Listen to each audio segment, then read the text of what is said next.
Thanks for being here this afternoon. Look, you would have thought, with everything that has been heard in the Royal Commission into child sex abuse, that everyone would get it. They would get what went wrong. They would get who got hurt, who covered it up, who let them down, and what needs to change. The Royal Commission, which still has a long way to run, has been telling the same story of abuse over and over again, and how it was allowed to go on for so long. And you would think that we could all say, yeah, we get it, we certainly understand this, and it can't be allowed to happen again. But then you find someone who does not get it, and then you find out who it is. George Pell, the Cardinal, an alleged man of God. He does not deserve that title this week, and here's why. He doesn't get it. Not even close by the sound of it.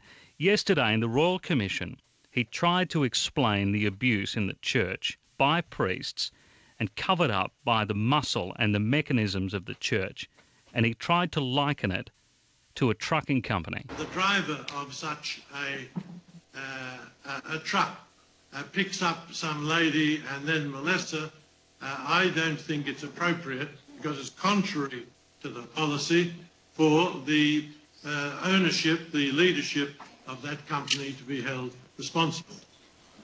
Similarly, with the church. Listen to that language. He is using talk of a trucking company to talk about the sexual abuse of children by priests and then being covered up by the church. And he says, hang on, and the use of the word some lady, if a truck driver picks up some lady and then molests her, how can you hold the trucking company to be responsible?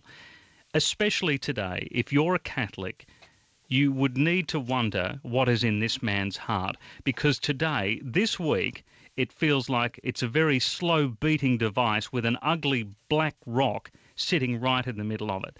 That explanation shows that George Pell is still locked into this old desire and default of protecting the church, no matter what. There are people that remember those days because it still goes on. Anything that would scandalise the church must be stopped, even if the church were to blame. It is an evil, evil position. The church must remain intact even when it is wrong. It's the same kind of thinking that leads to things like the horrific beheading of US journalist James Foley this week. Just a different religion. Different result?